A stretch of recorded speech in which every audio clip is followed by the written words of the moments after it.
If you run a summer camp for kids, you know that your staffing makes or breaks your success. But hiring staff is so exhausting, and after all that work, there's no guarantee you have a good hire. In this video, I'm going to share the four-step process guaranteed to work. I use it for my 4 summer camps. I hire 16 young people every year. Let's get started. What are you advertising about your summer camp? If I was to go to your website, or in particular to your jobs page, would I actually want to work for you? Do you want to work for yourself?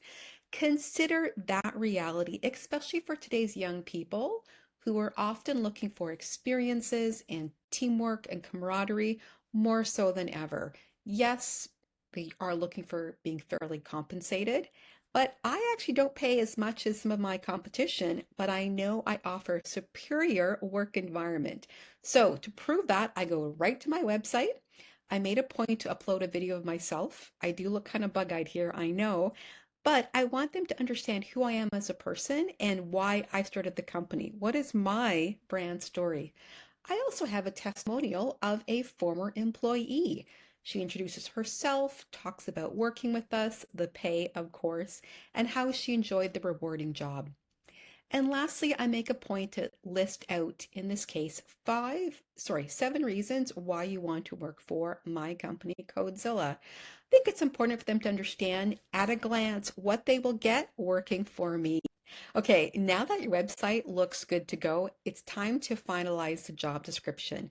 Once again, when you read your job description, do you want to work for yourself? Do you think a young person would want to work for you? I think sometimes job descriptions really default to being very corporate or they sound really intimidating. I do like to focus on the atmosphere and the environment and how engaging it will be. We have to still talk about roles and responsibilities, but I make a point to have a lot of descriptive words, a lot of adjectives, a lot of exclamation marks. So, in the first opening paragraph, you already know that we're a tech-rific team and we're here to make a difference. And if you're fun, outgoing, creative, and friendly, you're the right person for us. If they like what they see, then they're going to apply, and then our 4 steps kick in. Okay, here's step 1. If we like the resume that's been submitted to us, we will then invite the applicant to fill out a form. It's a fairly detailed form. I'll give you an example here, but it is pretty straightforward. Personal information, which role of the multiple roles we're hiring for, which location, availability, education experience, self-explanatory. This section, though, is really critical. It's a skills inventory. I personally use this to ensure that they are a right fit for what I'm looking for, but I also want them to tell me, rate themselves from a scale of 1 to 4, basically. How good are they at any of these skills? Now, I offer a STEM and coding camp, so naturally I have a lot of STEM and coding questions. But we also have generic skills such as customer service, interacting with parents, and of course, working with children. Believe it or not, not every applicant is able to check off good or advanced for this list of skills. I obviously want people who are weighted toward the advanced column, but it's also good to make sure that they're able to speak to other skills as well and along with certifications. If I like what I see here, then they make it to the next round, which is step 2, video ask. I've spoken about this really wonderful app before. We just started using it this year. This is essentially a video recording that I make. I ask 3 questions along with an intro, and I then do a one-time recording, but I send this recording to multiple applicants. So it's such a time saving. It is so efficient. And through 3 simple questions, I get a really strong sense of how well they can converse, communicate, how engaging they are. Do they have personality? Can they convey it? And lastly, I think, do I actually want to work with this young person? Would they be good for the kids? Good for my team? Good for me? So think about using something like this. To put it into context, the welcome is pretty straightforward, who I am and what we're about. The screening question is, why do you want to work for us? The second question is, why are you the best candidate? And the third and final question is just list 3 attributes that describe you. I can tell really quickly based on what they tell me whether they're a good fit. And I have an inside tip. If somebody is 50-50 in regards to going to the next round and I give them a chance, I have actually learned to regret that. So I already know for next year, if they're 50-50, they will not move to step three. If they can't pass this round, I'm going to cut my losses and move on. Because truthfully, I realize they are talking to a screen, to a computer that can be daunting, but they can also hit record and replay and re-record. And, some of them are also reading a script. I don't always like that, but they are in control of this. If they are not comfortable in the comfort of their home doing this, they'll probably not be comfortable in front of a dozen kids. Just my observation. You can decide based on your videos. Okay, step three. This is where I personally get involved in the interviewing.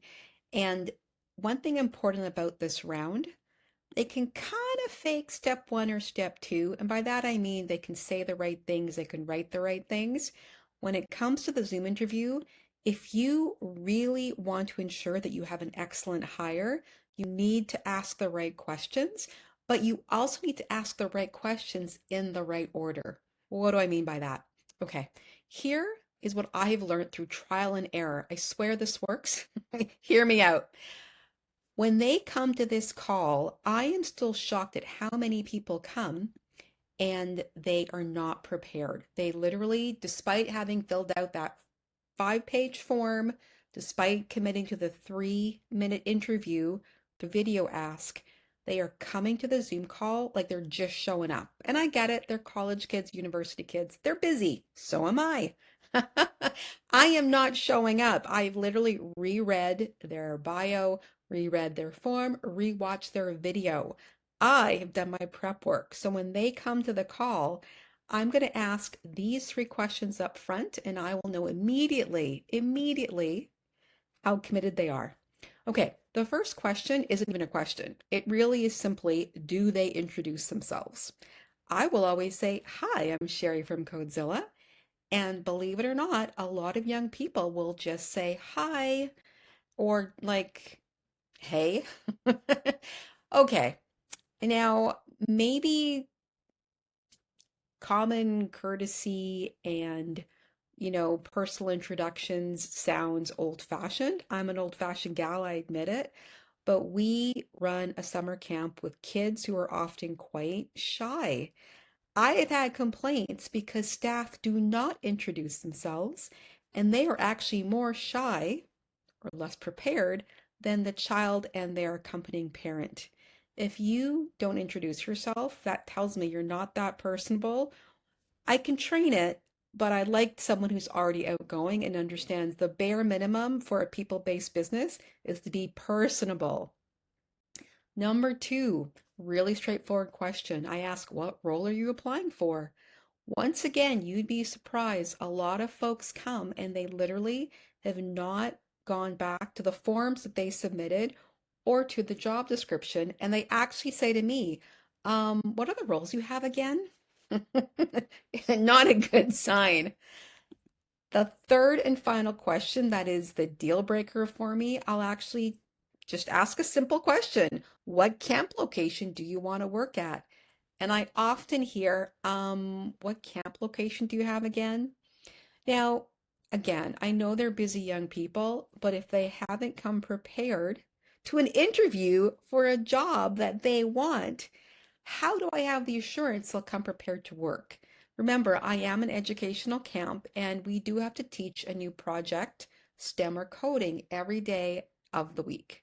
So my big fear is if they are not hungry enough and polished enough to do the preparation for a job, I fear what happens after they get hired. After that, it's pretty straightforward. But one question that I like to ask is, what do they think is the number one skill I look for? This tells me whether we're on the right page or not. Again, because I'm STEM and coding, some young people think I just want hard skills. I want uh, advanced coding skills and advanced technology skills.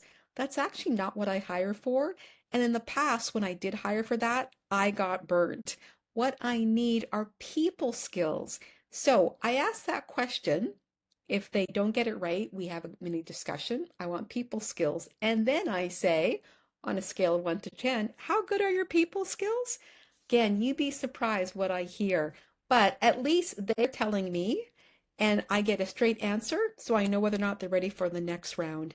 Now, usually, if they've made it this far, they're pretty much good to be hired, but I do implement this process.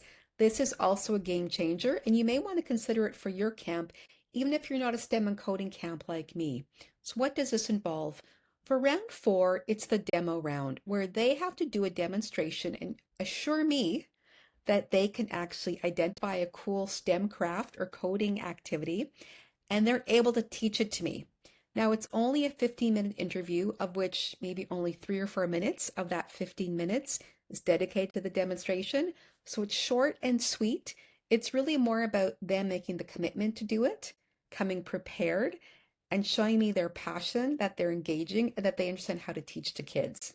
Because oftentimes they teach as though they are a university student, even though I say, pretend I'm an 8-year-old boy and I'm not looking for university level teaching. I'm a camp for kids. Our average age is 8, 9, 10.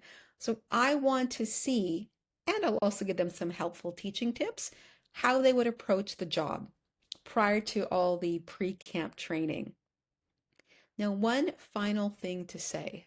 For round three and round four, I use this really nifty app called Calendly. You've probably heard of it before. Don't forget to also use Calendly to ask extra questions. For example, I make a point to ask questions such as what role are you applying for?